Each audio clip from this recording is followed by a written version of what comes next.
الحمد لله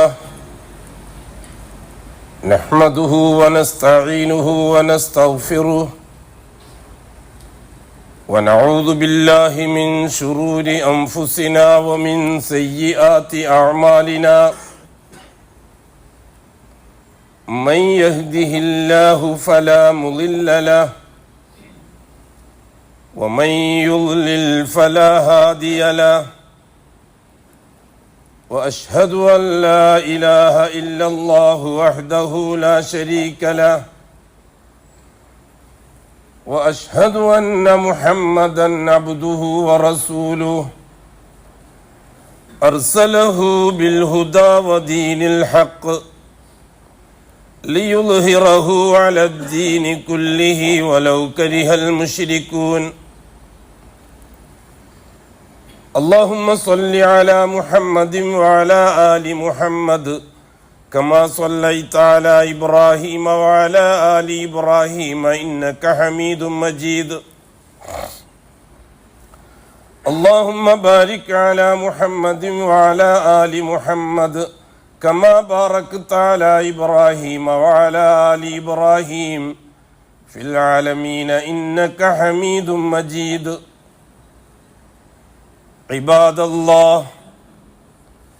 أوصيكم ونفسي أولا بتقوى الله يا أيها الذين آمنوا اتقوا الله حق تقاته ولا تموتن إلا وأنتم مسلمون يا أيها الذين آمنوا اتقوا الله وقولوا قولا سديدا يصلح لكم أعمالكم ويغفر لكم ذنوبكم ومن يطع الله ورسوله فقد فاز فوزا عظيما يا أيها الناس اتقوا ربكم الذي خلقكم من نفس واحدة وخلق منها زوجها وبث منهما رجالا كثيرا ونساء واتقوا الله الذي تساءلون به والأرحام إن الله كان عليكم رقيبا أما بعد فإن أصدق الحديث كتاب الله وخير الهدي هدي محمد صلى الله عليه وسلم وشر الأمور محدثاتها وكل محدثة بدعة وكل بدعة ضلالة وكل ضلالة في النار അല്ലാഹുവിൻ്റെ സത്യവിശ്വാസികളായ അടിമകളെ, തഖ്വയുള്ളവരായി ജീവിക്കുകയും അതുവഴി ദുനിയാവിലും ആഖിറത്തിലും അല്ലാഹു പൊരുത്തപ്പെടുന്ന ജീവിതം സമ്പാദിക്കുകയും ചെയ്യണമെന്ന് ആദ്യമായി എന്നോടും തുടർന്ന് നിങ്ങൾ ഓരോരുത്തരോടും വസിയ്യത്ത് ചെയ്യുന്നു. അല്ലാഹു സുബ്ഹാനഹു വ തആല നൂഹ് നബി അലൈഹിസ്സലാത്തു വസ്സലാമിന്റെ കാലം മുതൽക്കാണ് ഉലൂഹിയത്ത് ചർച്ചക്ക് കൊണ്ടുവന്നത്. അതുവരെ റുബൂബിയത്തിനെ സംബന്ധിച്ച് മാത്രമേ ചർച്ചയുള്ളൂ. അള്ളാഹുമായി ബന്ധപ്പെട്ട രണ്ട് കാര്യങ്ങളാണ്. അള്ളാഹുമായി ബന്ധപ്പെട്ടത് അള്ളാഹുവിനെ സംബന്ധിച്ച് അറിയുന്നവർ ആദ്യമായി അറിയേണ്ടത് അള്ളാഹുവിൻ്റെ ദാത്തിനെ സംബന്ധിച്ചാണ്. രണ്ടാമതായി അറിയേണ്ടത് അള്ളാഹുവിൻ്റെ റുബൂബിയത്തിനെ സംബന്ധിച്ചാണ്. മൂന്നാമതായി അറിയേണ്ടത് അള്ളാഹുവിൻ്റെ ഉലൂഹിയത്തിനെ സംബന്ധിച്ചാണ്. നാലാമതായി അഞ്ചാമതായും അറിയേണ്ടത് അള്ളാഹുവിൻ്റെ അസ്മാ സിഫാത്തുകളെ സംബന്ധിച്ചാണ്. ഇതിൽ പ്രവാചകന്മാരിലൂടെ അല്ലാഹു തആല മാനവരാശിക്ക് നൽകിയ മെസ്സേജ് രണ്ട് കാര്യങ്ങളാണ്. ഒന്ന്, അല്ലാഹു റബ്ബാണെന്ന് അംഗീകരിക്കണം. ഇതാണ് അടിസ്ഥാനപരമായ അംഗീകാരം. നാം ഇതിനു മുമ്പ് ചർച്ച ചെയ്തതുപോലെ ആകാശലോകത്ത് മനുഷ്യരുമായിട്ടുള്ള ചർച്ചയിൽ അല്ലാഹു മനുഷ്യരുമായി നടത്തിയ ആ സംവാദത്തിൽ ഊനം തിരിഞ്ഞു വരുന്ന വിഷയം എന്താണ്? അല്ലാഹുവിൻ്റെ റുബൂബിയത്ത് മാലോകർ അംഗീകരിക്കണം. അലസ്തു ബിറബ്ബിക്കും ഖാലൂ ബലാ ഷഹിദിന.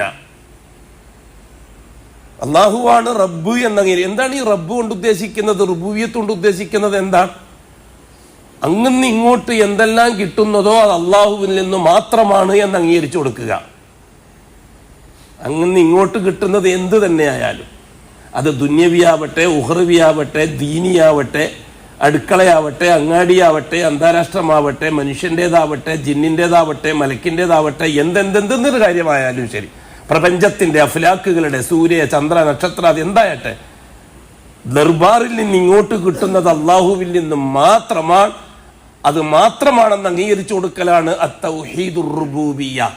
അള്ളാഹു റബ്ബാണെന്ന് അംഗീകരിക്കുന്നതിലുള്ള തൗഹീദ്, അത് അള്ളാഹു മാത്രമാണെന്ന് അംഗീകരിക്കുക. അള്ളാഹു ഉണ്ട്, അള്ളാഹുവിനോടൊപ്പം മറ്റു പലരുമുണ്ട്, അപ്പൊ തൗഹീദ് ബാത്തിലാവും.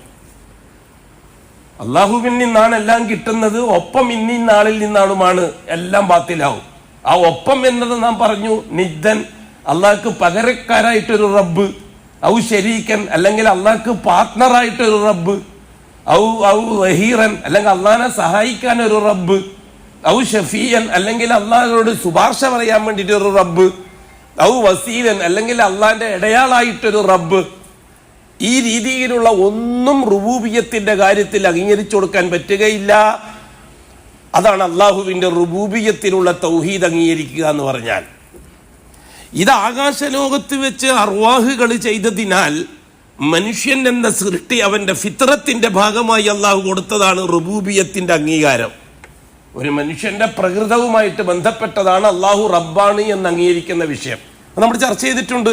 അതുകൊണ്ട് ഏത് മതജാതി വിഭാഗക്കാരായാലും ശരി, അങ്ങനെ ഇങ്ങോട്ട് കിട്ടുന്നത് അള്ളാഹുവിൽ നിന്ന് തന്നെയാണ് എന്ന് വിശ്വസിക്കുന്നവരാണ് മനുഷ്യകുലം. മനുഷ്യകുലം മുഴുവനും അങ്ങനെയാണ്. നൂഹ് നബി അലൈഹി സ്വലാത്തു വസ്സലാമിന്റെ കൗമായാലും, അവിടെ നിന്ന് ഇങ്ങോട്ട് ഇബ്രാഹിം നബി അലൈഹി സ്വലാത്തു വസ്സലാമിന്റെ കൗമായാലും, അവിടെ നിന്ന് ഇങ്ങോട്ട് മൂസ ഈസ അലൈഹി സ്വലാത്തു വസ്സലാമിന്റെ കൗമായാലും, അവിടെ നിന്ന് ഇങ്ങോട്ട് അഷ്റഫുൽ ഖൽക്കിന്റെ കൗമായാലും, അവിടെ നിന്ന് ഇങ്ങോട്ട് ഇന്ന് വരെ ലോകത്ത് നിലനിൽക്കുന്ന ഏത് കൗമായാലും, ഏത് മതസ്ഥരായാലും, ഹൈന്ദവരാവട്ടെ, ക്രൈസ്തവരാവട്ടെ, ജൂതരാവട്ടെ, പാഴ്സികളാവട്ടെ, മജൂസികളാവട്ടെ, ഇവരാരായാലും, ഇനി നിരീശ്വരവാദികൾ പോലും അവരുടെ വ്യക്തിപരമായ ചില കാര്യങ്ങളിൽ അവരുടെ ഫിത്രത്താണ് മുമ്പിൽ വരിക. നിരീശ്വരവാദികൾ പോലും അവരുടെ ഫിത്രത്താണ് അക്കാര്യത്തിന് മുമ്പ് വരിക. നാം ഓർക്കുന്നു, 1992 മിസ്റ്റർ ഗോർബച്ചോവ് കമ്മ്യൂണിസം പിരിച്ചുവിട്ടു ലോകാടിസ്ഥാനത്തിൽ. Soviet Russia ശിഥിലമായി. അന്ന് അയാൾ പ്രസ്താവിച്ചൊരു വാചകം ലോകത്ത് മുഴുവനും ചർച്ചയായിരുന്നു. എന്താണ് അയാൾ പറയുന്നറിയുമോ?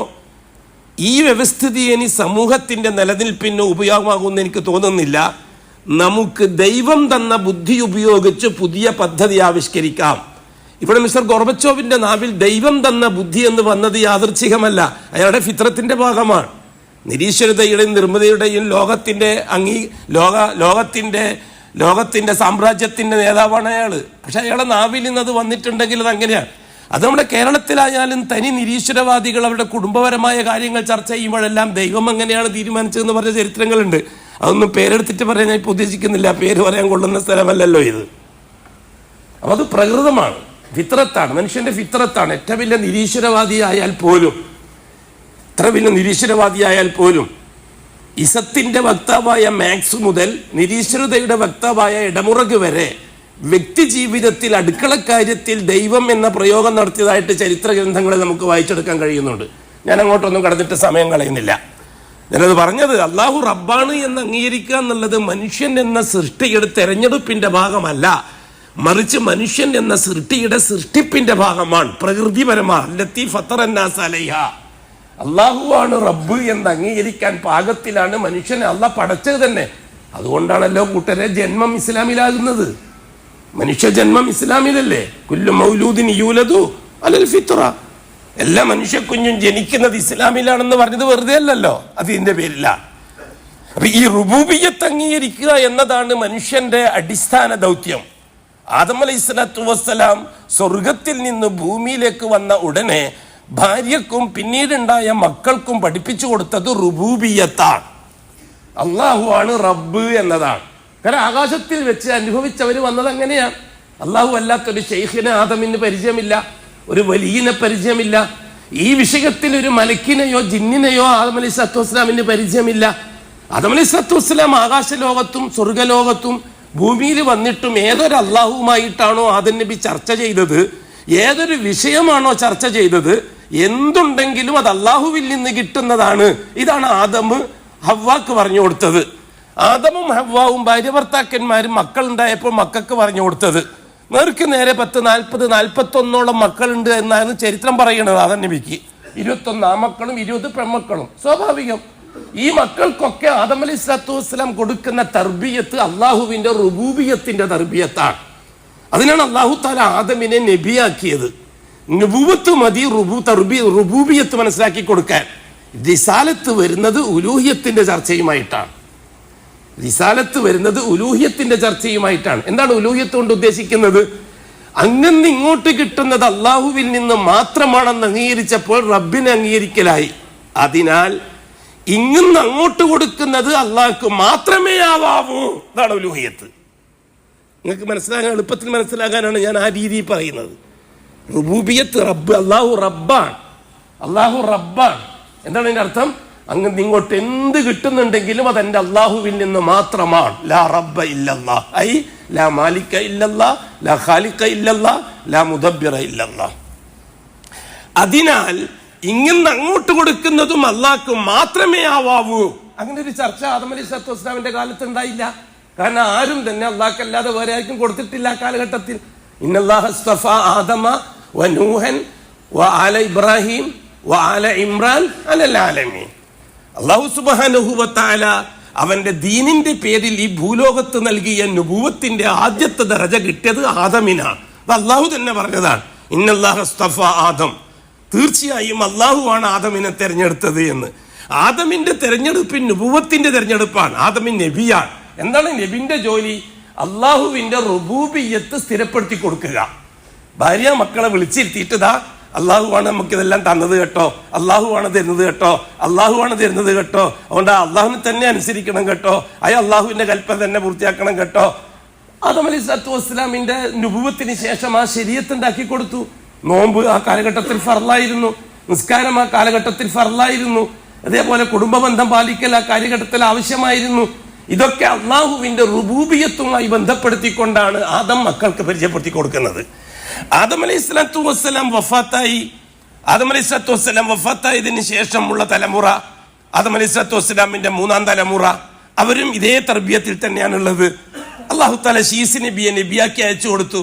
അള്ളാഹുവിന്റെ റുബൂബിയത്തിൽ നിന്ന് വിട്ടുപോകാതെ, അള്ളാഹു എന്ന ചിന്തയിൽ നിന്ന് വിട്ടുപോകാതെ, ഒരു ശ്വാസോച്ഛ്വാസം പോലും എൻ്റെ അള്ളാഹു തരുന്നതാണ് എന്ന് ഓരോ ശ്വാസോച്ഛ്വാസത്തിലും ചിന്തിക്കുന്ന ഒരവസ്ഥ ഉണ്ടാക്കിയാണ് നബിമാരെ അയച്ചത്. രണ്ടാമത്തെ നബിയായ ശീസ് നബി അലൈഹിസ്സലാത്തു വസ്സലാം വഫാത്തായി. അതിനുശേഷം അവർക്ക് തർബിയത്ത് കൊടുക്കാൻ അള്ളാഹു തആല ചെയ്തത് എന്താണ്? ഇദ്രീസ് അലൈഹിസ്സലാത്തു വസ്സലാമിനെ നബിയാക്കി അയച്ചു. ഇവരാരും റസൂലല്ല. കാരണം ഇവരാരെ കാലത്തും ഉലൂഹിയത്ത് ചർച്ച ചെയ്യേണ്ട ആവശ്യം വരുന്നില്ല. എന്തുകൊണ്ടാണ് ഉലൂഹിയത്ത് ചർച്ച ചെയ്യേണ്ട ആവശ്യം വരാതിരുന്നത്? എന്ത് ചെയ്യുന്നുണ്ടെങ്കിലും അള്ളാഹ്ക്ക് മാത്രം ചെയ്യുന്ന ശീലക്കാരാണ് അവരെല്ലാം. അള്ളാഹു അല്ലാത്ത ആർക്ക് വേണ്ടി ഒന്നും ചെയ്യുന്നവരെല്ലാവരും. അവർക്ക് ആരും ചർച്ചയേ ഇല്ല ആ കാലഘട്ടത്തിൽ. ആ കാലഘട്ടത്തിൽ അങ്ങനെ ഒരു ചർച്ചയേ ഇല്ല. സ്വാഭാവികമായിട്ടും ഇദ്രീസ് അലൈഹിസ്സലാത്തു വസ്സലാം മരിച്ചു, വഫാത്തായി. ഇദ്രീസ് അലൈഹിസ്സലാത്തു വസ്സലാമിന് ശേഷം പിന്നെ അള്ളാഹു തആല തർബിയത്ത് പൂർത്തിയാക്കിയത് ഉലമാക്കളെ കൊണ്ടാണ്. ഇദ്രീസ് അലൈഹിസ്സലാത്തു വസ്സലാമിന്റെ പേരക്കുട്ടികളും ആ ഗുരുകുലത്തിൽ വളർന്നു വന്നവരുമാണ് ആര്? വദ്, സുവാഹ് മുതലായ ഖുർആൻ സൂറത്തു നൂഹിൽ പറഞ്ഞിരിക്കുന്ന 5 പണ്ഡിതന്മാര്. ആ 5 പണ്ഡിതന്മാരാണ് പിന്നീട് ഈ തർബിയത്ത് കൊടുത്തുകൊണ്ടിരിക്കുന്നത്. ആ 5 പണ്ഡിതന്മാർ ഓരോരുത്തരും മരിക്കാൻ തുടങ്ങി. അവരെയൊക്കെ ഇറാഖിലെ പൊതു ഖബറിസ്ഥാനിൽ അടക്കം ചെയ്യാനും തുടങ്ങി. ഇവിടെയൊക്കെ അള്ളാഹുവിന്റെ റുബൂബിയത്ത് മാത്രമാണ് ചർച്ച ചെയ്യപ്പെടുന്നത്. ഈ 5 പേര് മരിക്കുന്നതിന് മുമ്പ് തന്നെ ശൈത്താൻ അയാളുടെ ജോലി നടത്തിക്കൊണ്ടിരിക്കുന്നുണ്ടായിരുന്നു. ആദമോടൊപ്പം ആകാശത്തിൽ നിന്ന് പരിശീലനം കിട്ടിയിട്ട് വന്ന ആളാണ് ശൈത്താൻ എന്ന കാര്യം നാം ചർച്ച ചെയ്തിട്ടുണ്ട്. ശൈത്താൻ സാങ്കല്പികമല്ല, ആദമിനെ പോലെ യാഥാർത്ഥ്യമാണ്. ആദം എത്രത്തോളം ഹക്കീക്കത്താണോ അതേപോലെ ഹക്കീക്കത്താണ് ശൈത്താനും. ആദമിന് ഏത് രീതിയിലാണോ ആകാശത്തിൽ തർബിയത്ത് കിട്ടിയത് അതേ തർബിയത്താണ് ശൈത്താനും കിട്ടിയത്. ആദമുമായിട്ട് അല്ലാഹു തആല എന്തൊക്കെ കാര്യങ്ങളാണോ ചർച്ച ചെയ്തത് അതേപോലെ തന്നെയാണ് ശൈത്താനുമായിട്ട് അല്ലാഹു തആല ചർച്ച ചെയ്തത്. ഇത് നമുക്ക് അതൊന്നും വിട്ടുകൂടാ. അത് നമ്മളെ ബുദ്ധിക്കൊക്കുന്നില്ല എന്ന് പറഞ്ഞിട്ട് അവന്റെ ആൾക്കാരായിട്ട് നമുക്കത് മാറ്റിക്കൂടാ. ആദമിനെ അംഗീകരിക്കും പോലെ ശൈത്താനെ അംഗീകരിക്കണം. ആദമിന്റെ ഹിദായത്ത് പറയുന്ന അംഗീകരിക്കും പോലെ ശൈത്താന്റെ ദലാലത്തിനെയും അംഗീകരിക്കണം. രണ്ടും ഹക്കാണ്. അതുകൊണ്ട് തന്നെ ഹിദായത്ത് സ്വീകരിക്കണം, ദലാലത്ത് തള്ളണം. ദലാലത്ത് അതങ്ങ് പോയിക്കോളും, അത് പറ്റൂല, പോവില്ല. അങ്ങനെയാണെങ്കിൽ ഹിദായത്ത് അങ്ങ് വന്നോളും എന്നും പറയേണ്ടി വരും. ഹിദായത്ത് അങ്ങ് വന്നോളും ഇല്ല, അള്ളാഹുവിൽ നിന്ന് ഔദാര്യമായിട്ട് കിട്ടേണ്ടതാ. അതേപോലെ ദലാലത്തങ്ങ് പൊയ്ക്കോളും ഇല്ല, അള്ളാഹു തആല നമ്മളോടുള്ള കൃപ കൊണ്ട് ദലാലത്തിന്റെ പോക്കലാണ്. ഇവിടെ ശൈത്താൻ അയാളുടെ ജോലി നിർവഹിച്ചു കൊണ്ടിരിക്കുകയാണ്. എന്താണ് അയാളുടെ ജോലി? അള്ളാഹു മാത്രമാണ് റബ്ബ് എന്നതിൽ നിന്ന് വ്യതിരിപ്പിച്ച് അള്ളാഹു അല്ലാത്തവരും ആവശ്യമാണ് എന്ന് വരുത്തി തീർക്കുക. നമ്മൾ പറഞ്ഞിട്ടുണ്ടല്ലോ പലപ്പോഴും ദലാലത്തിന്റെ മയന. എന്താണ് ദലാലത്ത്? ഒരാവശ്യം വരുമ്പോൾ അള്ളാഹുവിനെ മാത്രം ആഗ്രഹിക്കുന്നതിന്റെ പേരാണ് ഹിദായത്ത്. ഒരാവശ്യം വരുമ്പോൾ അള്ളാഹുവോടൊപ്പം മറ്റെന്തെങ്കിലും ചിന്തിക്കുന്നതിന്റെ പേരാണ് ദലാലത്ത്. ഇവിടെ ആദം അലൈഹി സ്വലാത്തു വസ്സലാമിന്റെ 10ാമത്തെ തലമുറ, ആ തലമുറയിലാണ് ഷൈത്താന്റെ തന്ത്രം വിജയിക്കുന്നത്. അതുവരെ ഷൈത്താൻ കളിച്ചത് എന്താണ്? നിങ്ങളെ കാര്യം നടക്കാൻ അള്ളാഹ് മാത്രം പോരാ, ആദമും കൂടി വേണം. അതുകൊണ്ട് ബിഹക്കി അല്ലെങ്കിൽ ബിജാഹി ആദം അല്ലെങ്കിൽ ഇലാ ഹദ്റത്തി ആദം അൽ ഫാത്തിഹ, അതില്ലാതെ നിങ്ങളെ കാര്യം നടക്കൂല. പക്ഷെ അല്ലാഹു സുബ്ഹാനഹു വ തആല ആ സമൂഹത്തെ രക്ഷിച്ചു. സീസിന്റെ തർബിയത്ത് വിജയിച്ചു. ഇദ്രീസ് നബിന്റെ ഖബർ കാണിച്ചു കൊടുത്തിട്ടാണ് പിന്നത്തെ ശബം തുടങ്ങിയത്. ആദ്യത്തെ ഖബർ ആദം നബിന്റെ ഖബർ, രണ്ടാമത്തെ ഖബർ ശീസ് നബിന്റെ ഖബർ, മൂന്നാമത്തെ ഖബർ ഇദ്രീസ് നബിന്റെ ഖബർ. ഇവിടെ ഒന്നും ഷൈത്താന്റെ പ്രയോഗം, നബിമാരുടെ തർബിയത്ത് ശക്തമായി നിൽക്കുന്നത് കൊണ്ട് ഷൈത്താന്റെ പ്രയോഗം അൽഹംദുലില്ലാ നടക്കുന്നില്ല. പിന്നെയാണ് ഈ 5 ഔലിയാക്കളെ ഖബർ കാണിച്ചു കൊടുത്തിട്ട് പരിശ്രമം തുടങ്ങിയത്.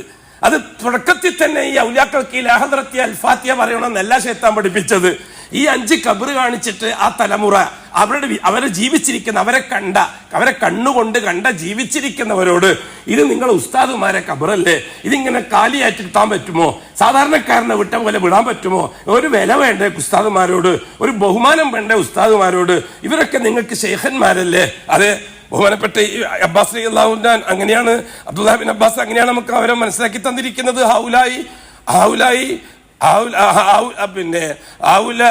ഇവരെല്ലാം ഈ കൂട്ടം അസ്മാഉ റിജാലിൻ സാലിഹീന മിൻ ഖൗമി നൂഹ്, ഇവരൊക്കെ സ്വാലിഹീങ്ങളായ ഒരു കൂട്ടം മനുഷ്യരാണ് എന്നാണ് സൂറത്തു നൂഹിൽ നിന്ന് ആ ആയത്തിനെ വ്യാഖ്യാനിച്ചുകൊണ്ട് അബ്ദുല്ലാഹ് ബിൻ അബ്ബാസ് റളിയല്ലാഹു അൻഹു വിശദീകരിച്ചു തന്നത്. ആ 5 ഖബർ കാണിച്ചു കൊടുത്തുകൊണ്ട് അവർ പറഞ്ഞു, ആദ്യം മരത്തിന്റെ കുറ്റി കുഴിച്ചിടാൻ വേണ്ടി പറഞ്ഞു, തിരിയാൻ വേണ്ടിയിട്ട് എന്നും പറഞ്ഞിട്ട്. നിങ്ങളെ തലമുറകൾക്ക് ഉസ്താദുമാരെ ഖബറാന്ന് മനസ്സിലാകാൻ വേണ്ടിയിട്ടാണ്, വേറൊന്നും ചെയ്യണ്ട. ആ തലമുറ കഴിഞ്ഞപ്പോൾ പിന്നെ ആ കുറ്റി ചെതലരിക്കാൻ തുടങ്ങി. ബിൻ അബ്ബാസ് റളിയല്ലാഹു അൻഹുവിൽ നിന്നാണ് നിവേദനം. കുറ്റി ചെതലരിക്കാൻ തുടങ്ങി. തെളിഞ്ഞപ്പോൾ കല്ലെടുത്ത് വെക്കാൻ വേണ്ടി പറഞ്ഞു. എന്തിന്? അത് എന്നേക്കും നിലനിൽക്കണം, ഇത് ബഹുമാനപ്പെട്ടവരെ ഖബറാണ്, വേറൊന്നും നിങ്ങൾ ചെയ്യണ്ട. പിന്നത്തെ തലമുറയിൽ വന്നിട്ട് എന്താ പറഞ്ഞേ? നിങ്ങൾ ഉപ്പുപ്പുമാരും ഉസ്താദുമാരും ചെയ്തു വെച്ചതാണ്, ഇത് കാണുന്നില്ല എത്ര പഴക്കമുണ്ട് ഈ ഖബറിന്, എത്ര പഴക്കമുള്ള കല്ലാണ് നോക്കിയേ. അവരെല്ലാം അള്ളാഹുവിനോട് സ്വന്തം ചോദിച്ചില്ലല്ലോ.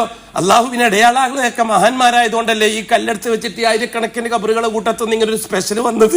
അതുകൊണ്ട് നിങ്ങൾ ആ തലമുറ ഇലാ ഹദ്റത്തിലെത്തി, ആ തലമുറ ഇലാ ഹദ്റത്തി അൽ ഫാത്തിഹയിലെത്തി. അതെ, അള്ളാഹുവിൻ്റെ റുബൂബിയത്തിന് പകരക്കാരായിട്ട് ഔലിയാക്കളും കൂടി ചരിത്രത്തിൽ വന്നു. ബഅസല്ലാഹു ഇലൈഹിം നൂഹൻ റസൂലാ. ഇപ്പോഴാണ് റിസാലത്ത് വരുന്നത്, ഇപ്പോഴാണ് അള്ളാഹു അല്ലാത്ത ഇലാഹുകൾ വരുന്നത് ചർച്ചയിൽ. അപ്പൊ നൂഹ് നബി അലൈഹി സ്വലാത്തു വസ്സലാം വന്നിട്ട് ആ കൗമിനോട് പറഞ്ഞത് എന്താണ്? അൻദിർ ഖൗമക് മിൻ ഖബലി അൻ യഅതിയഹും അദാബുൻ അലീം. നൂഹേ, കൗമ് പിഴച്ചിരിക്കുകയാണ്, അപകടത്തിലാണ് ചെന്ന് ചാടിയിരിക്കുന്നത്, കടുത്ത ശിക്ഷ ഞാൻ തർത്തീബാക്കി വെച്ചിട്ടുണ്ട്. ആ ശിക്ഷയിൽ നിന്ന് രക്ഷപ്പെടണമെന്നുണ്ടെങ്കിൽ എത്രയും പെട്ടെന്ന് ജാറത്തിൽ നിന്ന് പിൻവലിഞ്ഞോളാൻ വേണ്ടി പറ. അവർ ചെയ്തത് ഞാൻ പലപ്പോഴും ചോദിക്കുന്ന വിഷയമുണ്ട്, ഇപ്പോൾ ഞാൻ ചോദിക്കുന്നു. നൂഹ് നബി ഭയങ്കരമായ തെറ്റ്, ശിക്ഷയിൽ നിന്ന് നിങ്ങൾ രക്ഷപ്പെടാൻ വേണ്ടി ശിക്ഷ വരുന്നതിന് മുമ്പ് നിങ്ങൾ തിരുത്തണം എന്ന് നൂഹ് നബി കൗമിനോട് പറഞ്ഞ തെറ്റ് എന്താ? ഈ 5 ഖബറും പുറത്തു പോയിട്ട് ഇലാ ഹദ്റത്തി പറഞ്ഞതല്ലാതെ വേറെ എന്തെങ്കിലും ഒരു തെറ്റ് ആ കാലഘട്ടത്തിലെ ജനം ചെയ്തതായിട്ട് പ്രമാണം കൊണ്ട് തെളിയിക്കാൻ പറ്റുമോ? ഖുർആൻ കൊണ്ടോ ഹദീസ് കൊണ്ടോ താരീഖ് കൊണ്ടോ ഈ ജാറത്തി പോക്കല്ലാതെ വേറെ എന്ത് തെറ്റാണ് അവർ ചെയ്തത്? എന്നിട്ടും മിൻ ഖബലി അൻ യഅതിയഹും അദാബുൻ അലീം, കെട്ടുകെട്ടുത്ത ശിക്ഷ നിങ്ങളെ പിടികൂടാൻ പോകുന്നുണ്ട് എന്ന് അവർക്ക് മുന്നറിയിപ്പ് കൊടുക്കും. നൂഹ് എന്ന് പറഞ്ഞിട്ടാണ് നൂഹ് നബിനെ റസൂലാക്കി അയക്കുന്നത്. എന്നിട്ട് നൂഹ് നബി പറയുന്ന വിഷയം എന്താ? മാലക്കും മിൻ ഇലാഹിൻ ഗൈറു. ഇവിടെയാണ് ഇലാഹ് ചർച്ച ചെയ്യുന്നത്. മാലക്കും മിൻ റബ്ബിൻ ഗൈറുഹു എന്നല്ല. കാരണം റബ്ബിന്റെ കാര്യത്തിൽ ആർക്കും സംശയമില്ല. അള്ളാഹു ആണ് റബ്ബ് എന്നുള്ള കാര്യത്തിൽ ആ കൗമിന് സംശയമില്ല. അള്ളാഹു ആണ് മാലിക് എന്നുള്ള കാര്യത്തിൽ ആ കൗമിന് സംശയമില്ല. അള്ളാഹു ആണ് റാസിഖ് എന്നുള്ള കാര്യത്തിൽ ആ കൗമിന് സംശയമില്ല. അതുകൊണ്ട് തന്നെ അവർ കൃത്യമായി അള്ളാഹ്ക്ക് വേണ്ടി നിസ്കരിക്കുന്നവരാണ്. അവർ നോമ്പ് വെക്കുന്നവർ, എല്ലാവരും ആദമി ശരീഅത്തനുസരിച്ച് ജീവിക്കുന്നവരാ. ഇസ്ലാമിൽ നിന്നും അവർ പുറത്തു പോയിട്ടില്ല. അവരാകെ ചെയ്ത ജോലി എന്താ? ഇതിനെല്ലാം പുറമെ പുതുതായിട്ട് കിട്ടിയ ഈ 5 ഖബറുകളെ അള്ളാഹ്ക്ക് ഇടയാളുകളാക്കി അള്ളാഹുവിനോട് ദുആ ചെയ്യുമ്പോൾ അവരെയും കൂടി കൂട്ടാൻ വേണ്ടി മെനക്കെട്ടു. അപ്പൊ തന്നെ അള്ളാഹു താല ഇടപെട്ടു പറ്റൂല. ഇവിടെ അള്ളാഹു താല ഉപയോഗിച്ചത് ഈ 5 ജാറങ്ങളെ സംബന്ധിച്ച് അള്ളാഹു താല ഉപയോഗിച്ച വാക്ക് ഇലാഹുകൾ എന്നാണ്. അപ്പൊ ഇലാഹ് എന്ന് പറഞ്ഞാൽ എന്താ? അള്ളാഹു ആകുന്ന റബ്ബ്, ആ റബ്ബിൽ നിന്ന് കാര്യങ്ങൾ നേടാൻ ഇടക്ക് നിർത്തുന്ന മറ്റുള്ളവർ, അവർക്കാണ് ഇലാഹ് എന്ന പ്രയോഗം. അതിന്റെ ഏകവചനമാണ് ഇലാഹ്, ബഹുവചനമാണ് ആലിഹത്ത്. ബഹുവചനമാണ് ആലിഹത്ത്. ഇവിടെയാണ് ഇലാഹ് എന്നുള്ള പ്രയോഗം വരുന്നത്. അപ്പം ബഹുമാനപ്പെട്ട നൂഹ് നബി ഞങ്ങൾ പറഞ്ഞിട്ടുണ്ട്, ആദ്യമായി ചരിത്രത്തിൽ ലോകത്തോട് ലാ ഇലാഹ ഇല്ലല്ലാഹ് എന്നുള്ള വിക്ർ, ഒരു തൗഹീദിന്റെ വാചകം, ഒരു വിപ്ലവവാക്യം അത് സമൂഹത്തിന്റെ മുമ്പിൽ അവതരിപ്പിച്ച ആദ്യത്തെ പ്രവാചകൻ നൂഹ് നബി അലൈഹി സ്വലാത്തു വസ്സലാമാണ്. നൂഹ് നബിയാണ് ആദ്യമായിട്ട് ലാ ഇലാഹ ഇല്ലല്ലാഹ് പൊതുരംഗത്ത് ചർച്ചയ്ക്ക് തുടങ്ങിയത്. അപ്പോഴാണ് പ്രശ്നങ്ങൾ ഉണ്ടായത്. അതുവരെ ഒരു പ്രശ്നവുമില്ല. നൂഹ് നബിന്റെ റൂലിലൂത്ത് ആദം നബിന്റെ കാലത്ത് പ്രശ്നമില്ല, അതേപോലെ തന്നെ ശീസ് നബിന്റെ കാലത്ത് പ്രശ്നമില്ല, അതേപോലെ തന്നെ ഇദ്രീസ് നബിന്റെ കാലത്തും പ്രശ്നമില്ല, ഈ 5 ഉസ്താദുമാരുടെ കാലത്തും പ്രശ്നമില്ല. എല്ലാവരും നല്ല സന്തോഷത്തിൽ ജീവിക്കുന്നു, റാഹത്തിൽ ജീവിക്കുന്നു. നൂഹ് നബി അലൈഹി സ്വലാത്തു വസ്സലാം വന്ന് ആ കാലഘട്ടത്തിലെ മുസ്ലിമീങ്ങൾ ജാറത്തിൽ പോകാൻ തുടങ്ങിയപ്പോൾ അതിനെ എതിർക്കാൻ വേണ്ടി അള്ളാഹ് നൂഹ് നബിയെ റസൂലാക്കി അയച്ചിട്ട് പറഞ്ഞു, അത് പറ്റൂല, എനിക്ക് വേറൊരാള് പറ്റൂല. ലാ ഇലാഹ ഇല്ലല്ലാഹു വാഹിദ, അല്ലാഹ് ഒറ്റക്കേ പറ്റുള്ളൂ. ലാ ശരീക ലഹ്, ഒന്നിനെയും കൂട്ടുകൂട്ടാൻ പറ്റൂല. യുഹ്യി, അവനാണ് ജീവിപ്പിക്കുന്നവൻ. വയുമീത്, അവനാണ് മരിപ്പിക്കുന്നവൻ. ലഹുൽ മുൽക്കു, അവനാണ് എല്ലാ ആധിപത്യവും. ലഹുൽ മുൽക്കു വലഹുൽ ഹംദു, എല്ലാ കാര്യത്തിലുള്ള ക്രെഡിറ്റ് അവന് മാത്രമാണ്. യുഹ്യി, അവനാണ് ജീവിപ്പിക്കുന്നവൻ. വയുമീത്, അവനാണ് മരിപ്പിക്കുന്നവൻ. വഹുവ, അവൻ തന്നെയാണ് അലാ കുല്ലി ഷൈഇൻ ഖദീർ, എന്ത് കാര്യങ്ങളും ചെയ്യാൻ താക്കത്തുള്ളവൻ. നൂഹ് നബിയാണ് ഈ കലിമ ലോകത്തോട് പറയാൻ തുടങ്ങിയത്. അല്ലാഹു സുബ്ഹാനഹു വ തആല പിന്നീട് അങ്ങോട്ട് മുർസലീങ്ങളായിട്ട് 313 പേരെയാണ് നിയോഗിച്ചത്. അതേ സമയത്ത് നബിയായിട്ട് നിയോഗിച്ചത് 1,24,000 പേരെയാണ്. ഈ 1,24,000 പേര് എന്തിനു വേണ്ടി വന്നതാ? അതാത് കാലഘട്ടത്തിലുള്ള മുസ്ലിമീങ്ങളുടെ ഇടയിൽ അള്ളാഹു ആണ് എന്ന് പറഞ്ഞുകൊണ്ടിരിക്കാൻ വേണ്ടി വന്നാണ് നബിമാര്. അള്ളാഹു അല്ലാത്ത ജാറത്തിലേക്ക് പോയവരോട് അത് പറ്റൂല എന്ന് പറയാനാണ് റസൂലുകൾ. മനസ്സിലാകുന്നുണ്ടല്ലോ? ലാ ഇലാഹ ഇല്ലല്ലാഹ് എന്ന് പറയാനാണ് റസൂലുകൾ അയച്ചത്. റസൂലുകൾ ലാ ഇലാഹ ഇല്ലല്ലാഹുമായിട്ട് വരാൻ കാരണം ദിക്ർ കൽപ്പിക്കാനല്ല, ദിക്ർ നടത്താനല്ല, ദിക്ർ നടത്തിയിട്ട് ബിരിയാണി തിന്നാനുമല്ല. ആ കാലഘട്ടത്തിലെ ജനം അതിനു മുമ്പ് മരിച്ചുപോയ മഹാന്മാരുടെ ഖബറുകളെ ആശ്രയിച്ച് അള്ളാഹുവിൽ നിന്ന് കാര്യങ്ങൾ നേടാൻ ഇവരെ ഇടയാളകളാക്കി നിർത്താൻ തുടങ്ങുമ്പോഴാണ് അതാത് സമയത്ത് റസൂലുകളെ ആക്കുന്നത്. അള്ളാഹു താല നൂഹ് നബി അലൈഹി സ്വലാത്തു വസ്സലാമിന്റെ കാലഘട്ടത്തിലെ അത് ആ ചരിത്രപരമായ പിന്നീട് സംഭവിച്ചത് നിങ്ങൾക്കറിയാം. അത് കഴിഞ്ഞിട്ട് ആ തലമുറയിൽ നിന്ന് ബഹുമാനപ്പെട്ട ഹൂദ് നബി വന്നു, പിന്നെ സാലിഹ് നബി വന്നു. ആ കാലഘട്ടത്തിലെല്ലാം അവരെല്ലാം മുസ്ലിമീങ്ങൾ തന്നെയാണ്. ഒരു മുമ്പ് കഴിഞ്ഞു പോയ നബിമാരെ അനുസരിക്കുന്നവരാണ്, നിസ്കരിക്കുന്നവരാണ്, നോമ്പോക്കുന്നവരാണ്, സക്കാത്ത് കൊടുക്കുന്നവരാണ്. ഒപ്പം മുമ്പ് മരിച്ചുപോയ ആൾക്കാരെ ഇടയ്ക്ക് നിർത്തുന്നവരാണ്. അവരിലേക്കാണ് സാലിഹ് നബി അള്ളാഹു നിയോഗിക്കുന്നത്. പിന്നീട് അള്ളാഹു തല ഹൂദ് നബിയെ നിയോഗിക്കുന്നത്. പിന്നീട് അള്ളാഹു തല ലൂത്ത് നബിയെ നിയോഗിക്കുന്നത്. പിന്നീട് അള്ളാഹു തല ഇബ്രാഹിം നബിയെ നിയോഗിക്കുന്നത്. ഇവിടെ എല്ലാം ഈ നബിമാര് വരുന്നത് ആരിലേക്കാണ്? ഒരു പ്രത്യേക മതക്കാരിലേക്കല്ല, മുസ്ലിമീങ്ങളിലേക്കാണ്. അവർ നിസ്കരിക്കുന്നവരാണ്, അവർ നോമ്പുവെക്കുന്നവരാണ്, അവർ അള്ളാഹുവായിട്ട് അടുക്കുന്നവരാണ്, അള്ളാഹ് റബ്ബാണ് എന്ന് വിശ്വസിക്കുന്നവരാണ്, റാസിഖ് അള്ളാഹു ആണെന്ന് വിശ്വസിക്കുന്നവരാണ്, മാലിക് അള്ളാഹു ആണെന്ന് വിശ്വസിക്കുന്നവരാണ്, മുദബ്ബിർ അള്ളാഹു ആണെന്ന് വിശ്വസിക്കുന്നവരാണ്. പിന്നെ എന്ത് തെറ്റ്? അയാളെ കിട്ടാൻ നമ്മൾ യോഗ്യരല്ല. അപ്പൊ യോഗ്യതയുള്ള ആൾക്കാരെ ഇടയ്ക്ക് നിർത്തിയാലേ അള്ളാഹിനെ കിട്ടുള്ളൂ എന്ന ശൈത്താന്റെ ശ്രമമാണ് റസൂലുകൾ വരാനും അതിനെ എതിർക്കാനും കാരണമായി. അവസാനം അത് വന്നെത്തുന്നത് ആരിലാണ്? അഷ്റഫുൽ ഖൽഖ് മുഹമ്മദ് മുസ്തഫ സല്ലല്ലാഹു അലൈഹി വസല്ലം. ഏതാണ്ട് നൂഹ് നബി അലൈഹി സ്വലാത്തു വസ്സലാമിന് ശേഷം ഏതാണ്ട് ഒരു 7500 കൊല്ലത്തോളം കഴിഞ്ഞിട്ടാണ് മുഹമ്മദ് മുസ്തഫ തങ്ങൾ വരുന്നത്. നൂഹ് നബിയാണ് ആദ്യത്തെ റസൂല്, മുഹമ്മദ് നബിയാണ് അവസാനത്തെ റസൂല്. എന്നാൽ ഇവരെല്ലാം നബിമാരും ആണ്. മുഹമ്മദ് നബിക്ക് ആദ്യം കിട്ടിയത് നബിയാണ്. ഹിറാ പർവ്വതത്തിൽ വെച്ച് കിട്ടിയത് നുബുവത്തിന്റെ സ്ഥാനമാണ്. റിസാലത്തിന്റെ സ്ഥാനം പിന്നെയാണ് കിട്ടുന്നത്.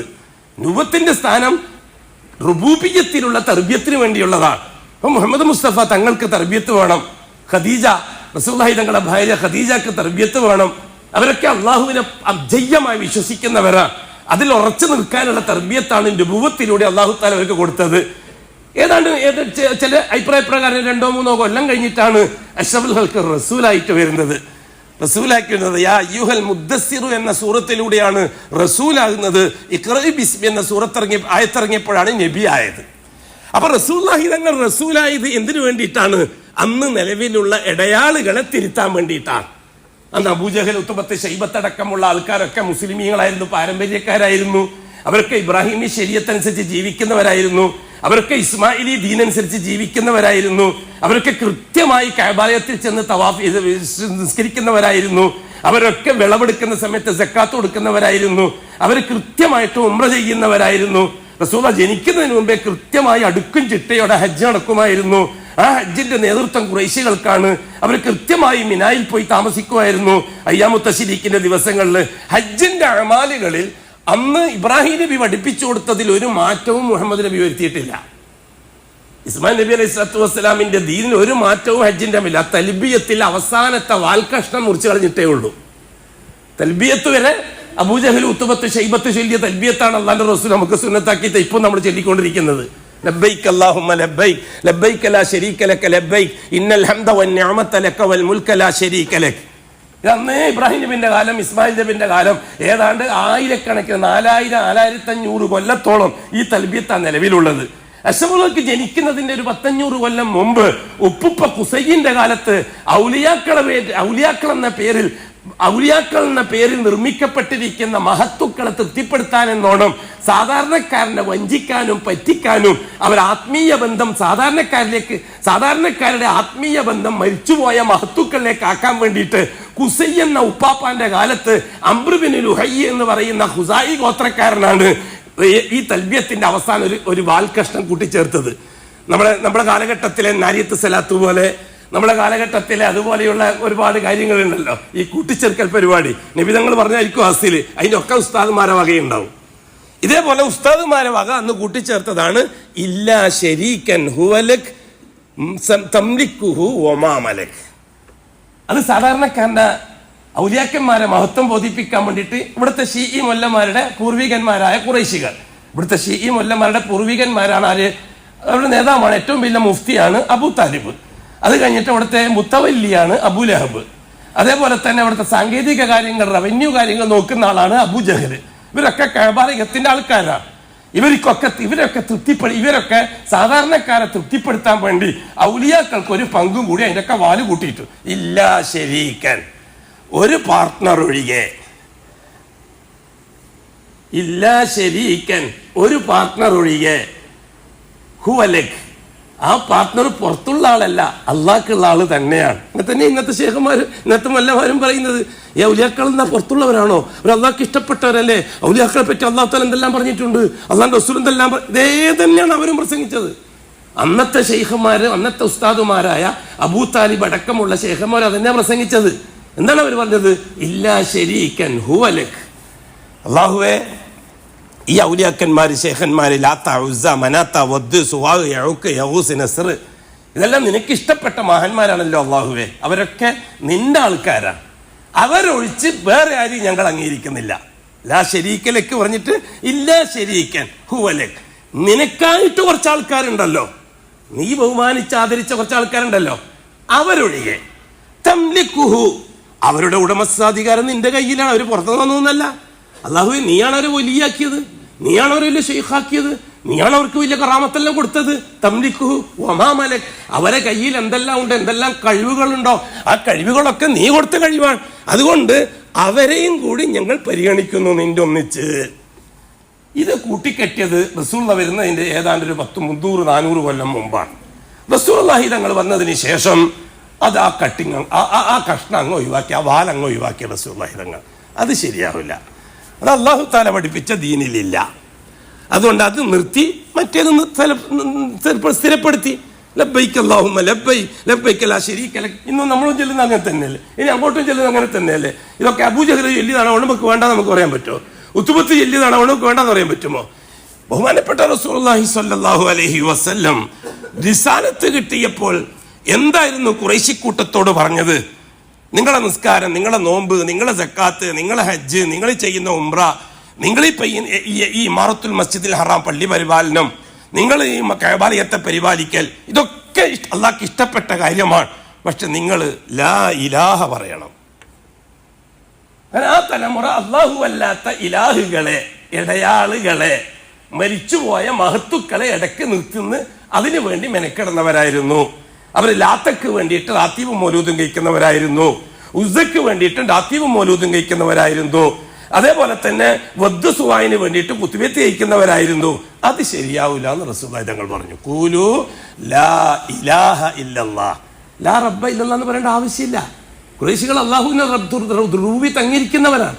ഖുറൈശികൾ അല്ലാഹു മാലിക്കാണ് അംഗീകരിക്കുന്നവരാണ്. അല്ലാഹുവാണ് റാസിഖ്, അല്ലാഹുവാണ് മുദബ്ബിർ.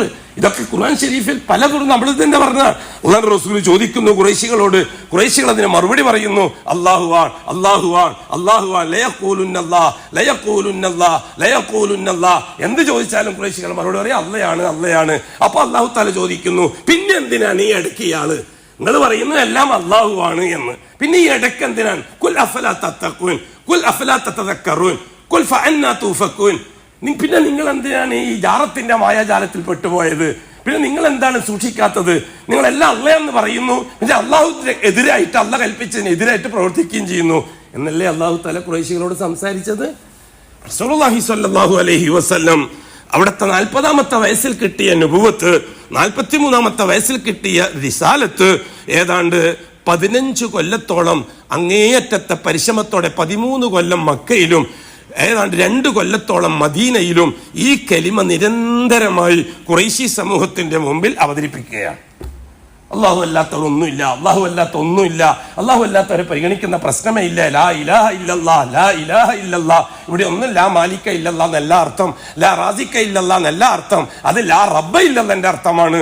ഇവിടുത്തെ അർത്ഥം ലാ ഇലാഹ ഇല്ലല്ലാഹ് ഐ ലാ മഅബൂദ ഇല്ലല്ലാഹ്. ഇടയ്ക്ക് നിർത്താൻ പറ്റിയവൻ അള്ളാഹുവിന് വേറെ ആരുമില്ല. ഇത് അംഗീകരിക്കാൻ പറഞ്ഞപ്പോൾ ഖുറൈശികൾക്ക് ദഹിച്ചില്ല. അതെ, ഇപ്പോഴത്തെ നമ്മളെ കാലഘട്ടത്തിലെ ശിയാക്കൾക്ക് ദഹിക്കാത്തതുപോലെ അവർ റസൂലുള്ളാഹി തങ്ങളെ ചീത്ത പറഞ്ഞു. ദാ ഔലിയാക്കളെ ചീത്ത പറയുന്നവൻ, ദാ ഔലിയാക്കളെ തള്ളി പറയുന്നവൻ. അള്ളാഹ് ഇഷ്ടപ്പെട്ട മഹാന്മാരെ നമുക്കും ഇഷ്ടപ്പെടണ്ടേ? അള്ളാഹ് ഇഷ്ടപ്പെട്ടവരല്ലേ നമ്മൾ വിളിക്കുന്നത്, അള്ളാഹിനെ കിട്ടാനല്ലേ നമ്മൾ വിളിക്കുന്നത്. നമ്മൾ ആരും അള്ളാഹിനെ എതിർക്കുന്നവരല്ലല്ലോ. മുഹമ്മദ് പറയുന്നു അത് പറ്റൂല, അള്ളാഹ് മാത്രമേ പറ്റുള്ളൂ എന്ന് മുഹമ്മദ് പറയുന്നു. മുഹമ്മദ് പിരാതൻ മജ്നൂൻ, മുഹമ്മദ് ഷായിർ കവി. ഈ മുഹമ്മദിനെ ജീവിക്കാൻ വിട്ടൂടാ, ഈ മുഹമ്മദിനെ ഇവിടെ നിർത്താൻ പറ്റൂല. നമ്മൾ ആദർശത്തെ പരമ്പരാഗതമായി നൂറ്റാണ്ടുകളോളം പഴക്കമുള്ള ആദർശത്തെ ഒറ്റയടിക്ക് തകർത്ത് ഗ്രൂപ്പ് ഉണ്ടാക്കുകയാണ് മുഹമ്മദ്, കുടുംബ വഴക്കുണ്ടാക്കുകയാണ് മുഹമ്മദ്. അതുകൊണ്ട് പറ്റൂല. അഷ്റഫുൽ ഹൽക്കിനെ നിരന്തരമായി ഉപദ്രവിക്കാൻ തുടങ്ങി. ചരിത്രങ്ങൾ ഇടക്കിടക്കൊക്കെ നാം പറയുന്നതാണ്. അഷ്റഫുൽ ഹൽക്കിനോട് അല്ലാഹു തആല പറഞ്ഞൊരു കാര്യം ചെയ്യും, മുഹമ്മദ് മുസ്തഫ മക്കയിൽ നിന്ന് തൽക്കാലം മദീനത്ത് പോയി താമസിച്ചു. മദീനത്ത് പോയി താമസിക്കുന്ന സന്ദർഭത്തിലാണ് നിരന്തരമായി മറ്റ് പല ചരിത്രവുമായിട്ടുള്ള ബന്ധം. ഇൻഷാ അല്ലാഹ് അള്ളാഹു മിമ്പർ അനുവദിക്കുകയാണെങ്കിൽ നമുക്കത് പലപ്പോഴായിട്ട് പറഞ്ഞ് തീർക്കാം. അതായത് മൂസ നബിയുടെ കാലഘട്ടത്തിലുള്ള ഇസ്രായേലി സംവിധാനത്തെ, ഇസ്മായിലി സംവിധാനത്തിന്റെ അവസാനത്തെ പ്രവാചകൻ മുഹമ്മദ് നബിന്റെ ചരിത്രവുമായി 2 ചരിത്രത്തെ ഒന്നിപ്പിച്ച് തുടർന്ന് അങ്ങോട്ട് ഖിയാമത്ത് നാൾ വരെ ഇനി മുഹമ്മദി താരീഖ് മാത്രം മതി എന്ന് അല്ലാഹു തആല തീരുമാനിച്ചതിന്റെ പിറകിൽ ചരിത്രപരമായ ഒട്ടനവധി സംഭവങ്ങൾ നടന്നിട്ടുണ്ട്. അങ്ങനെ മദീനയിൽ താമസിക്കുന്ന സന്ദർഭത്തിൽ 1 കൊല്ലം കഴിഞ്ഞു, 2 കൊല്ലം കഴിഞ്ഞു. ഇവരൊന്ന് ക്ലിയർ ആക്കി എടുക്കണം. 15 കൊല്ലത്തെ റിസൾട്ട് വേണം. 15 കൊല്ലം ഈ പരിശ്രമം നടത്തിയതിന്റെ റിസൾട്ട് അല്ലാഹു തആല ആവശ്യപ്പെടുന്നു.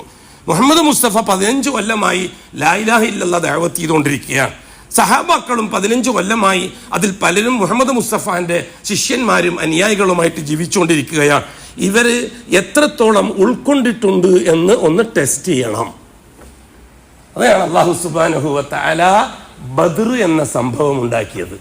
യുദ്ധത്തിന് വേണ്ടിയല്ല, ശത്രുക്കളെ കൊല്ലാൻ വേണ്ടിയിട്ടല്ല, എതിരാളികളെ ഇല്ലാതാക്കാൻ വേണ്ടിയിട്ടല്ല. മുഹമ്മദ് മുസ്തഫ സല്ലല്ലാഹു അലൈഹി വസല്ലം തങ്ങളും സഹാബാക്കളും ഏതാണ്ട് 15 കൊല്ലമായി ഈ ലാ ഇലാഹ ഇല്ലല്ലാഹ് പറഞ്ഞുകൊണ്ടിരിക്കുകയാണ്, പ്രസംഗിച്ചുകൊണ്ടിരിക്കുകയാണ്, പ്രവർത്തിച്ചുകൊണ്ടിരിക്കുകയാണ്. എത്രത്തോളം ഇവരുടെ മനസ്സിൻ്റെ ഉള്ളിൽ അത് യാഥാർത്ഥ്യമായിട്ടുണ്ട് എന്ന് ടെസ്റ്റ് ചെയ്യാനാണ് ബദർ ഉണ്ടായത്. അഖൂലു ഖൗലി ഹാദാ വല്ലാഹു അഅലം വഅസ്തഗ്ഫിറുല്ലാഹൽ അസീമ ലീ വലക്കും വഅസ്തഗ്ഫിഹി അന്നി വഅൻകും വഅൻ ജമീഇൽ മുസ്ലിമീന വൽ മുഅ്മിനീന അജ്മഈന വസ്തഗ്ഫിറുഹു ഇന്നഹു ഹുവൽ ഗഫൂറുർ റഹീം.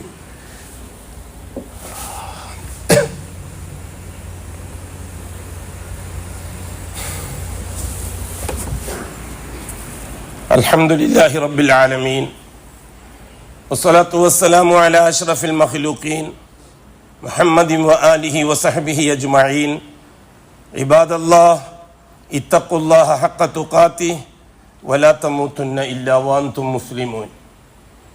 അല്ലാഹു സുബ്ഹാനഹു വ തആല അഷ്റഫുൽ ഖൽഖിനോട് പറഞ്ഞു, ഓ മുഹമ്മദ്, അബൂ സുഫിയാന്റെ നേതൃത്വത്തിൽ ഒരു വലിയ കച്ചവട സംഘം മക്കയിൽ നിന്ന് സിറിയയിലേക്ക് പുറപ്പെട്ടിട്ടുണ്ട്. നിങ്ങൾ അവരെ തടയണം വഴിയിൽ വെച്ച്. അല്ലാഹു തആല അഷ്റഫുൽ ഖൽഖിനെ അറിയിക്കുകയാണ്. ആ കച്ചവട സംഘത്തിന്റെ പ്രത്യേകത മക്കയിലെ ഒറ്റ ആണും പെണ്ണും ഒഴിവില്ല അതിൽ ഇൻവെസ്റ്റ് ചെയ്യാത്തതായിട്ട്. അത്രമാത്രം വലിയ ഇൻവെസ്റ്റ്മെന്റുമായിട്ടാണ് ഇവർ പോകുന്നത്. അത്രയും വലിയൊരു കച്ചവട സംഘം മക്കത്തിന് മുമ്പ് പോയിട്ടില്ല. മക്കാർ കച്ചവടക്കാരാണ്. റിഹിലത്തെ ഷിത ഇവ സൈഫ് എന്ന് പറഞ്ഞത് മക്കാരെ പറ്റിയാണ്. അതുകൊണ്ട് മുഹമ്മദ് മുസ്തഫ അവരെ വഴിയിൽ പോയി തടയണം. അള്ളാഹുവിന്റെ കൽപ്പന. എന്തിനാണ്, എന്താണ് അള്ളാഹുവിന്റെ രീതി? അതില്ലല്ലോ. അള്ളാഹു അടിമകളോട് കൽപ്പിക്കുക, അടിമകൾ പ്രവർത്തിക്കുക. അത് എന്തിനാണ് ചോദിക്കുന്നത്? അവന്റെ സയൻസിന്റെ ഭാഗമാണ്. അതില്ല. എന്തിനാണ് ചോദിക്കുന്ന പരിപാടിയില്ല. എന്താണോ പറയുന്നത് അങ്ങനെ. സമീന വതൈന ഗുഫ്രാനക റബ്ബന വഇലൈക്കൽ മസീർ. റസൂലുള്ളാഹി സ്വല്ലല്ലാഹു അലൈഹി വസല്ലം മദീനയിലെ മിമ്പറിൽ നിന്ന് എലാൻ ചെയ്തു, ബദറിലേക്ക് പുറപ്പെടുകയാണ്. ഇന്ത് ആവശ്യമാണ്, താല്പര്യമുള്ളവർ ഒരുങ്ങിക്കോളി. ഹദീസിൽ അങ്ങനെയാണുള്ളത്, താല്പര്യമുള്ളവർ ഒരുങ്ങിക്കോളി. അപ്പോൾ യുദ്ധത്തിനല്ലാന്നുള്ള കാര്യം വ്യക്തമാണ്. ആയുധം കരുതാൻ അഷ്റഫുൽ കൽപ്പിക്കപ്പെട്ടിട്ടില്ല. വാഹനം കൂടുതൽ കരുതാൻ വേണ്ടി കൽപ്പിക്കപ്പെട്ടിട്ടില്ല. ഭക്ഷണ സാധനങ്ങൾ കൂടുതൽ കരുതാൻ വേണ്ടി കൽപ്പിക്കപ്പെട്ടിട്ടില്ല. ഒന്നുമില്ല. ഒരു ഓപ്പൺ കൽപ്പന. എൻ്റെ ഒന്നിച്ച് ആരാ വരുന്നാളിലും വാ. ഏതാണ്ട് പുറപ്പെടാൻ നേരത്ത് ഒരു 300-ൽ കുറവുള്ള ആൾക്കാരാണ് ഒരുമിച്ച് കൂടിയത്. ആകെ 2 കുതിരയും 7 ഒട്ടകവുമാണ് അവരുടെ കയ്യിലുള്ളത്. വേറൊന്നും ആവശ്യമില്ല. യുദ്ധത്തിന്റെ മുന്നറിയിപ്പോ യുദ്ധം ചെയ്യണമെന്നുള്ള ഒന്നുമില്ല. അവിടെ പോകുന്നത് അബൂ സുഫിയാനെ തടഞ്ഞു നിർത്തിയിട്ടൊരു വാണിംഗ് കൊടുക്കലാണ്. ഞങ്ങളെ തൊട്ടാൽ ഞങ്ങൾ തിരിച്ചടിക്കും എന്നൊരു വാണിംഗ് കൊടുക്കാൻ. കാരണം അതുവരെ അറബി മക്കത്തുനിന്ന് ആരോരും ഇല്ലാണ്ട് നാട് വിട്ടിട്ട് വന്ന പാവങ്ങളായിട്ട് ജീവിക്കുന്നവരല്ലേ മദീന റസൂലുള്ളാഹി തങ്ങളും സഹാബാക്കളും. അങ്ങനെയൊന്നുമല്ല, ഞങ്ങൾ കുറച്ച് ശക്തരാണ്, കളിച്ചാൽ ഞങ്ങളും കളിക്കും എന്ന് അബൂ സുഫിയാന്റെയിലൂടെ ഖുറൈശികളെ ഒന്ന് അറിയിക്കണം. ഇതാണ് ലക്ഷ്യം. യാത്രാ സംഘം ബദറിന്റെ ഏതാണ്ട് ഒരു 10-50 കിലോമീറ്റർ ഇപ്പുറത്തെത്തിയപ്പോൾ വിവരം കിട്ടി അബൂ സുഫിയാന്റെ കച്ചവട സംഘം സിറിയയിലേക്ക് വിട്ടുപോയി. ബദറിലില്ല, ബദർ വഴി വിട്ടുപോയി എന്ന്. റസൂലുള്ളാഹി തങ്ങളും സഹാബാക്കളും മടങ്ങി. അവർ തിരിച്ചു വരുന്ന ദിവസം അറിയിക്കാൻ ഒരാളെ ഏർപ്പാടാക്കുകയും ചെയ്തു. അബൂ സുഫിയാന്റെ കച്ചവട സംഘം മാസങ്ങൾക്ക് ശേഷമാണ് തിരിച്ചു വരുന്നത്. കച്ചവടം കഴിഞ്ഞിട്ടാണ് വരുന്നത്. ഭയങ്കരമായ സാധന സാമഗ്രികളുമായിട്ടാണ് തിരിച്ചു വരുന്നത്. റസൂലുള്ളാഹി തങ്ങൾ ആ വിവരം അറിഞ്ഞു. ഇതേപോലെ സഹാബാക്കൾക്കിടയിൽ ഏലാൻ ചെയ്തു, അനൗൺസ് ചെയ്തു, അവർ തിരിച്ചു വരുന്നുണ്ട്, എത്രയും പെട്ടെന്ന് പുറപ്പെടണം. 313 ഒരഭിപ്രായത്തിൽ, 315 വേറെ അഭിപ്രായത്തിൽ, ഇത്രയേ ഉള്ളൂ ആൾക്കാർ ഒന്നിച്ച്. 240ഓളം അൻസാരികളും ബാക്കിയുള്ളവരും മുഹാജിരിങ്ങളും, മക്കക്കാരും മദീനക്കാരും. റസൂലുള്ളാഹി തങ്ങളും സഹാബാക്കളും പുറപ്പെട്ടു. ഇതിനിടയിൽ അബൂ സുഫിയാന്റെ വിവരം കിട്ടി, മദീനയിൽ നിന്ന് ആരൊക്കെയോ നമ്മളെ തടുക്കാൻ വേണ്ടി വരുന്നുണ്ട് എന്ന വിഷയം അബൂ സുഫിയാന് കിട്ടി. അബൂ സുഫിയാൻ ഉടൻ തന്നെ മക്കയിലേക്ക് വിവരം അറിയിച്ചു. മക്കയിലുള്ളത് ആരാണ്? അബൂജഹൽ നേതാവ്. അവരുടെ സാങ്കേതിക അവരുടെ റവന്യൂ നേതാവ്, അവരുടെ റവന്യൂ കാര്യങ്ങൾ ചർച്ച ചെയ്യുന്നത് അബൂജഹലാണ്. അബൂജഹലിന് വിവരം കൊടുത്തു. അബൂജഹൽ എന്ത് ചെയ്തു? ധിക്കാരി 1000ഓളം വരുന്ന ആൾക്കാരെ സംഘടിപ്പിച്ചൊരു യുദ്ധത്തിനായിട്ട് ഒരുങ്ങി. പേര് അബൂ സുഫിയാന്റെ കച്ചവട സംഘത്തെ രക്ഷപ്പെടുത്താൻ, എതിരാളികളായ മുഹമ്മദ് മുസ്തഫാനെയും അനുയായികളെയും നശിപ്പിക്കാൻ. അബൂജഹൽ അവിടെ നിന്ന് പുറപ്പെട്ടു. കഅബാലയത്തിൽ പോയി അള്ളാഹുവിനോട് കാര്യങ്ങളൊക്കെ ചോദിച്ചിട്ടാണ് പോകുന്നത്. അതെ, അവർ അള്ളാഹുവിനോട് ദുആ ചെയ്യുന്നവരാണ്. അള്ളാഹു അല്ലാത്തവരോട് അവർ ദുആ ചെയ്യാറില്ല. ബർക്കത്ത് മാത്രം ഔലിയാക്കൾക്ക് കൊടുക്കും. എമർജൻസി വിഷയത്തിൽ ഔലിയാക്കന്മാരെ പരിഗണിക്കൂല. അത് ഖുർആൻ തന്നെ പറഞ്ഞ വിഷയമാണ്. എമർജൻസി വിഷയത്തിൽ ഔലിയാക്കന്മാരെ പരിഗണിക്കൂല. ബുദ്ധിമുട്ടുകൾ വരുമ്പോൾ അള്ളാഹിനോട് മാത്രം ചോദിക്കും. ബുദ്ധിമുട്ടുകൾ നീങ്ങിക്കിട്ടിയാൽ നന്ദി പറയുമ്പോൾ ഔലിയാക്കന്മാർക്കും കൂടി നന്ദി പറയും. ഇതല്ലേ ഖുർആൻ പറഞ്ഞിരിക്കുന്നത്? വിശദമായിട്ടല്ലേ പറഞ്ഞു തന്നിരിക്കുന്നത്. അബൂജഹൽ കഅബാലയത്തിനടുത്ത് പോയി 1000ഓളം വരുന്ന ആൾക്കാരെയും കൂട്ടിയിട്ട് ദുആ ചെയ്തു. അല്ലാഹുമ്മ യാ റബ്ബ ഹാദൽ ബൈത്ത്, ഈ വീട്ടിന്റെ റബ്ബായ അല്ലാഹുവേ, ഈ വീട്ടിന്റെ റബ്ബായ അല്ലാഹുവേ, ഞങ്ങൾ 2 കൂട്ടർ തമ്മിൽ യുദ്ധത്തിനൊരുങ്ങി തിരിച്ചിരിക്കുകയാണ്. ഒരു പാർട്ടി ഹക്കിലാണ്, മറ്റേ പാർട്ടി ബാത്തിലാണ്. ഹക്ക് ഏത് ബാത്തിൽ ഏത് നന്നായിട്ട് അറിയുന്നത് അല്ലാഹുവേ നിനക്കാണ്. ഞാൻ തീരുമാനിക്കുന്നില്ല. ഹക്കിനെ നീ വിജയിപ്പിക്കണം, ബാത്തിലിനെ നീ പരാജയപ്പെടുത്തണം. സഹിയായ സനദിലൂടെ വന്നല്ലേ അത് അബൂജഹലിന്റെ ദുആ കഅബാലയത്തിൽ. റസൂലുള്ളാഹി സ്വല്ലല്ലാഹു അലൈഹി വസല്ലം ബദറിൽ വെച്ച് ദുആ ചെയ്തത് അല്ലാഹുവിനോട്, ഏ അല്ലാഹ്, ഒരു ചെറിയ സംഘമാണ് ഞങ്ങൾ, ഈ സംഘം പരാജയപ്പെട്ട് നശിച്ചാൽ നിന്റെ ലാ ഇലാഹ ഇല്ലല്ലാഹ് പറയാ പിന്നെ ദുനിയാവിൽ ആരും ഉണ്ടാവില്ല, ഞങ്ങളെ സഹായിക്കണേ അല്ലാഹ്. അബൂജഹൽ ദുആ ചെയ്തതും അള്ളാഹുവിനോട്, അഷ്റഫുൽ ഖൽക്ക് ദുആ ചെയ്തതും അള്ളാഹുവിനോട്. പിന്നെ ബദർ ഉണ്ടായത് എന്തിന്? പിന്നെ എന്തിന് ഈ യുദ്ധം ഉണ്ടായി?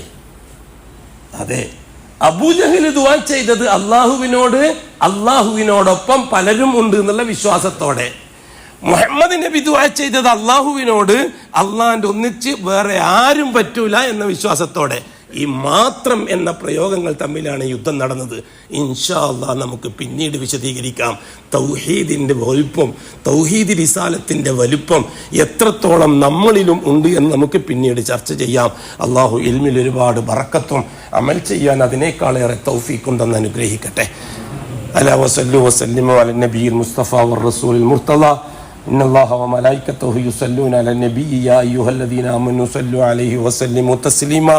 اللهم صل وسلم على رسولك سيدنا محمد وعلى آل محمد كما صليت على إبراهيم وعلى آل إبراهيم وبارك على محمد وعلى آل محمد كما باركت على إبراهيم وعلى آل إبراهيم في العالمين إنك حميد مجيد.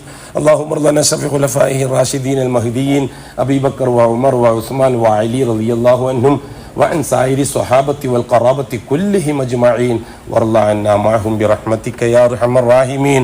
اللهم اغفر للمؤمنين والمؤمنات والمسلمين والمسلمات الأحياء منهم والأموات. اللهم إنك مجيب الدعوات وقاضي الحاجات. طيب ثرانا وثراهم واجعل الجنة مأوانا ومأواهم. اللهم أصلحنا وأصلح أئمتنا وأمتنا وولاتنا وولاة أمورنا. اللهم اجعل أمورنا بأيدي خيارنا حتى يقودنا إلى الخير من هو خير منا. اللهم أجرنا من النار، اللهم أجرنا من النار، اللهم أجرنا من النار. اللهم لا تشفي خلقنا بالنار ولا تجعلنا من حطب النار فإنها بئس الدار وبئس المثوى وبئس القرار. ربنا اغفر لنا ولإخواننا الذين سبقونا بالإيمان ولا تجعل في قلوبنا غلا للذين آمنوا ربنا إنك رؤوف رحيم. وصلى الله على خير خلقه محمد وآله وصحبه أجمعين.